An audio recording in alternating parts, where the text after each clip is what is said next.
11 सितंबर 1893 को जब शिकागो की विश्व धर्म सम्मेलन में जब विवेकानंद जी गए, तो वे पहले ऐसे व्यक्ति नहीं थे जिन्होंने बोला अमेरिका निवासी मेरे बहनों और भाइयों। विवेकानंद जी, मेरे बात पे ध्यान दें, विवेकानंद जी पहले ऐसे व्यक्ति नहीं थे जिन्होंने बोला मेरे बहनों और भाइयों। विवेकानंद जी से पूर्व 3 और वक्ताओं ने, एक श्रीलंका के बौद्ध भिक्षु थे धर्मपाल अंगीकारा जी, उन्होंने बोला था अमेरिका निवासी मेरे बहनों और भाइयों।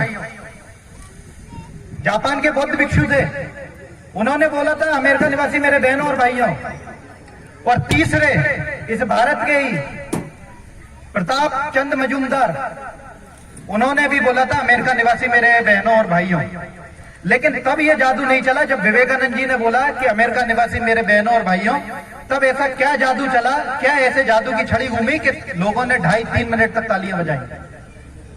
तो जब ये सुभाष चंद्र बोस जी से पूछा गया, हम सभी सुभाष चंद्र बोस जी से चिर परिचित हैं, सभी ने नाम सुना है ना सुभाष चंद्र बोस का? नारा दिया था ना, क्या नारा दिया था?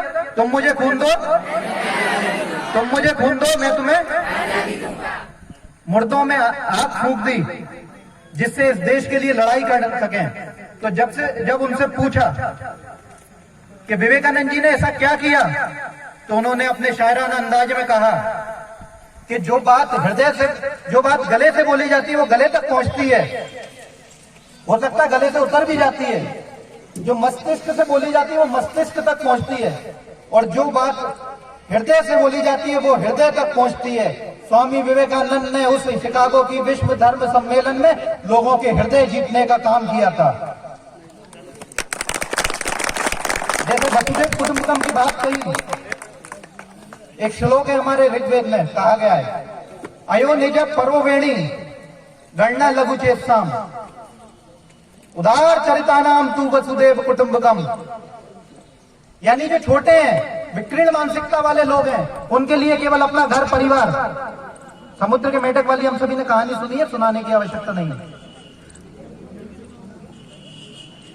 लेकिन जिनका चरित्र विशाल है, जो अपने आप को विशाल एक परिवार का हिस्सा मानते हैं और इस विश्व को अपना परिवार मानते हैं, उनके लिए यह वसुधैव कुटुंबकम है। Whole world is my family. जब विवेकानंद जी मंच पर चढ़े तो उन्होंने देखा जगह जगह लिखा था, 1.5 महीने तक लोगों की दर दर की ठोकरें खाने के बाद, विष पीने के बाद, you black Indian go back.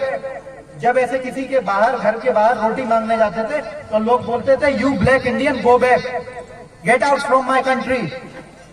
लेकिन जब 1.5 महीने तक विष पिया और विष पीने के बाद जब ये शंकर बोला तो उसने कंकर को स्वयं में शंकर में बना दिया।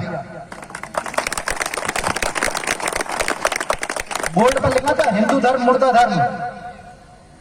विवेकानंद जी ने बोला कि मैं मानता हूं हिंदू धर्म मुर्दा धर्म है, आप लोगों ने बोला है, आप लोगों ने बोला है और लिखा भी है मेरे सामने कि हिंदू धर्म मुर्दा धर्म, लेकिन मैं उसी धर्म का संवाहक हूं और मैं गर्व से कहता हूं कि मैं हिंदू हूं और उस धर्म का संवाहक हूं जो मुर्दा तो हो सकता है, लेकिन मुर्दे में जान भी यदि कोई धर्म फूंक सकता है तो वह केवल और केवल हिंदू धर्म है।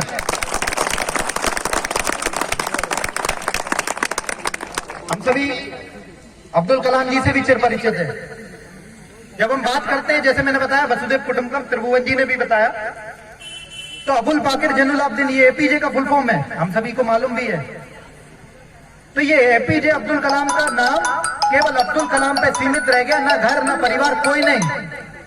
जो है वो ये राष्ट्र, समाज, ये वसुधैव, ये सारे लोग विश्व, इनके कल्याण की कामना करने वाले हम जब लोग निकलते हैं तब अब्दुल कलाम, विवेकानंद जी, सुभाष चंद्र बोस, महात्मा गांधी, नेहरू, आजाद, ये सब लोग बनते हैं। एक बार ऐसे ही छोटा सा कहानी एक सुनाऊंगा। जन्मदिन मन रहा था नरेंद्र का, जानते हैं ना नरेंद्र को सब लोग, विवेकानंद जी का नरेंद्र। हम सभी किताबों में पढ़े हुए हैं कि नरेंद्र एक अच्छी सामर्थ्यवान फैमिली से थे। तो लोगों ने पूछा कि नरेंद्र तुम बड़े होकर क्या बनोगे? हमसे भी पूछते हैं, सब लोग बचपन में पूछते थे कि नरेंद्र तुम बड़े होकर क्या बनोगे? तो उन्होंने कहा कि मैं 2 घोड़े लूंगा, तांगा चलाऊंगा।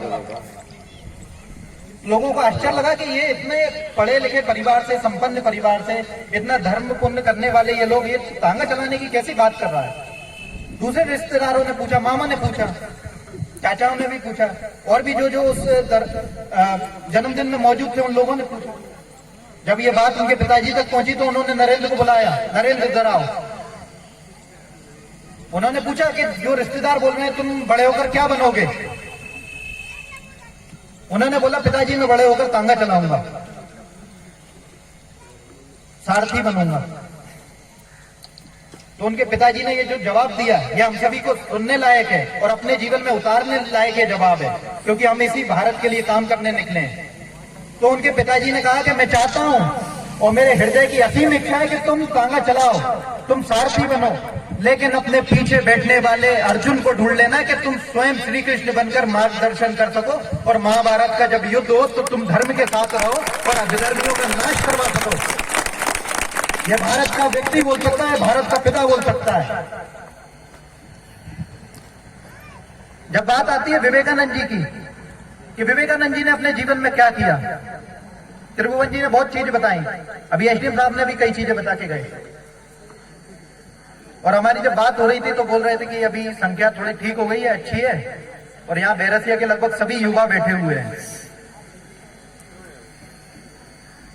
लेकिन आप सभी को मालूम है कि विवेकानंद जी एक थे और यहाँ हम 100 से ऊपर की अधिक संख्या में बैठे हुए एक एक युवा हैं कि जो चाहे तो इस देश को जिधर चाहे उधर मोड़ सकते हैं। तो ये हमको तय करना पड़ेगा कि हम कहां ले जाएंगे, ये देश को पतन में ले जाएंगे या देश को परम वैभव भारत, विश्व गुरु भारत बनाएंगे।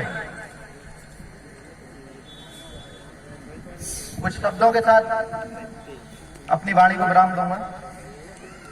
कार्यक्रम और भी लंबा है, आप सब लोगों को भी कुछ ना कुछ बोलना होगा। मेरे से बाद में 2 वक्ता भी हैं, उनको भी बोलना होगा।